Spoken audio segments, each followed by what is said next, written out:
நேயர்கள் அனைவருக்கும் இனிமையான காலை வணக்கங்களுடன் கூடிய நல்வாழ்த்துக்கள். விடியலை வா நிகழ்ச்சியில் உங்கள் அனைவரையும் சந்திப்பதில் மிக்க மகிழ்ச்சி. வாலிபம் என்பது கலைகின்ற வேடம். அதில் வந்தது வரட்டும் என்பவன் முழு மூடன், வருமுன் காப்பவன் அறிவாளி, வந்த பின் தவிப்பவன் ஏமாளி என்ற ஒரு நல்ல சிந்தனையுடன் இன்றைய விடியலை வா நிகழ்ச்சியில் முதல் பகுதியாக வருகிறது நலமுடன் வாழ.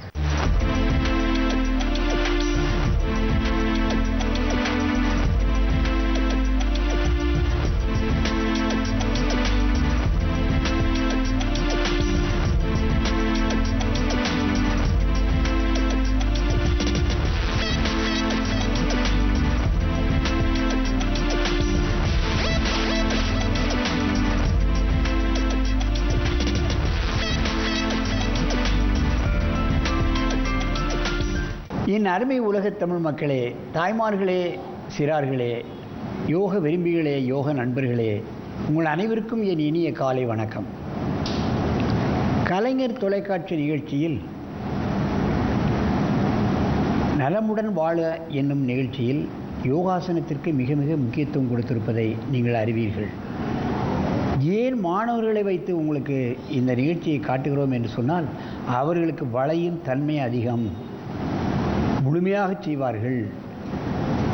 நீங்கள் இந்த முழுமையாக செய்ய முடியாவிட்டாலும் அறகுறையாக செய்தாலுமே வயதானவர்கள், நோயாளிகள், குண்டானவர்கள் இந்த ஆசனத்தை செய்தால் உங்கள் உடல் எடை குறையும், ஆரோக்கியமாக இருப்பதற்கான வழிமுறைகள் கிடைக்கும், நோய் எதிர்ப்பு சக்தி கிடைக்கும்.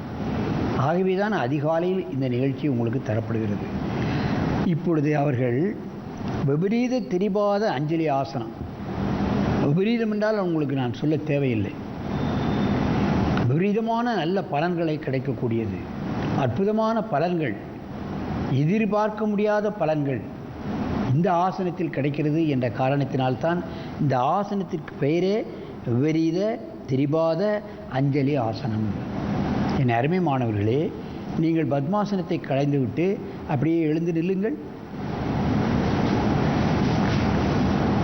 இங்கே விபரீத திரிபாத ஆசனத்தை செய்யுங்கள்.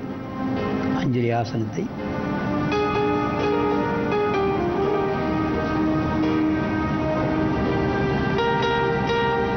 காலை விரித்து குனிந்து தரையை தொடுவதற்கே மிகவும் கடினம். தரையை தொட முடியாது. அந்த நிலையில் இவர்கள் தலையை கால் இடுக்குக்குள் செலுத்தி கையை அஞ்சலி, கும்பிட்ட நிலையில், அஞ்சலி என்றால் கும்பிட்ட நிலையில் இந்த ஆசனத்தை செய்கிறார்கள். பாருங்கள், மெதுவாக இந்த ஆசனத்தை கலையுங்கள். எழுந்து நில்லுங்கள். நீண்ட மூச்சு வாங்கிக் கொள்ளுங்கள். மீண்டும் ஒரு முறை செய்யுங்கள்.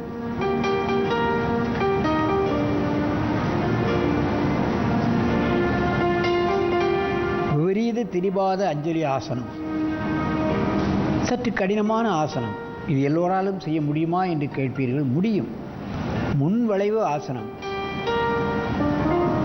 மெதுவாக எழுந்திருங்கள்.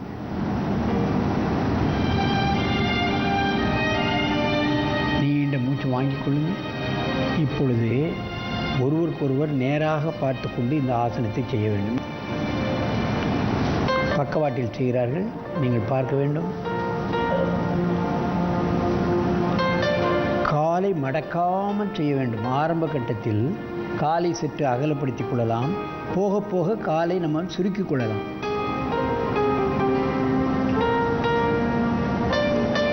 அவர்களுக்கு இந்த ஆசனத்தை செய்வதில் எந்த விதமான கடினமும் அவர்களுடைய முகத்தில் தெரிவதில்லை. மெதுவாக எழுந்திருங்கள்.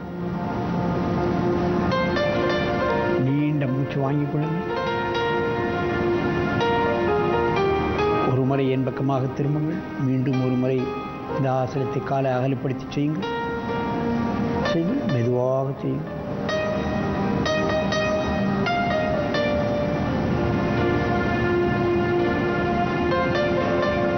அவருடைய முகபாவத்தை பார்த்தாலே ஆசனம் செய்யலாம். ஆனால் பல்லை கடித்துக்கொண்டோ மூகை கடுமையாக முகத்தை வைத்துக்கொண்டோ செய்வதில் பலனில்லை. முடிந்த அளவு உடலை வருத்தாமல் செய்து கொண்டே வர வேண்டும். முழுமையடைந்துவிடும். இன்றைக்கே இந்த ஆசனத்தை முழுமையடைந்து விட வேண்டும் என்று நீங்கள் முயற்சி செய்யக்கூடாது. அதைத்தான் நாம் கவனத்தில் கொள்ள வேண்டும். மெதுவாக கலையுங்கள். நல்ல மூச்சு வாங்கிக் கொள்ளுங்கள். நேராக வந்து பத்மாசனத்தில் அமருங்கள். மாணவர்கள் நங்கநல்லூரிலிருந்து வந்திருக்கிறார்கள். எவ்வளவு அற்புதமாக இந்த ஆசனத்தை செய்திருக்கிறார்கள் என்பதை நீங்கள் பார்க்க வேண்டும். இவர்கள் சிறுவர்கள் முழுமையாக செய்கிறார்கள். ஆகவே பெரியவர்கள் இந்த ஆசனத்தை செய்ய முடியாது என்று நினைக்கக்கூடாது. நீங்கள் முயற்சி செய்தாலே அதன் பலன் கிடைய வேண்டும். நீங்கள் வாழ்க்கையில் எங்கே முன்னே குனிகிறீர்கள், பின்னே வளைகிறீர்கள். வீட்டிலே மேஜை சாப்பாடு சாப்பிட்டு விட்டு எழுந்து அலுவலகத்துக்கு சென்று விடுகிறோம். அங்கேயும் மேஜை, திரும்ப வருகிறோம், திரும்ப அப்படியே சாப்பிட்டு விட்டு மேஜை சாப்பாடு, திரும்ப அப்படியே படுத்து விடுகிறோம். உடலை முன்னும் பின்னும் நம்முடைய வாழ்க்கையில் வளைக்கக்கூடிய சந்தர்ப்பமே கிடையாது. வளைக்க வேண்டும். அதுதான் பயிற்சி, அதுதான் உங்களை உடலை மேம்படுத்தும். ஆகவே முன்னும் பின்னும் வளைக்கக்கூடிய ஏதாவது ஆசனங்களை எந்த வயதிலும் நீங்கள் பழகினால் நிச்சயமாக நோயற்ற வாழ்வு பெறலாம். ஆகவே இது போன்ற சின்ன சின்ன ஆசனங்களை எல்லா தரப்பினரும் பழகி நீங்கள் என்றும் ஆரோக்கியமாக இனிது நெடிது வாழ வேண்டும் என்று கேட்டு உங்களிடமிருந்து விடைபெறுவது ஆசனம் ஆண்டியப்பன். வணக்கம்.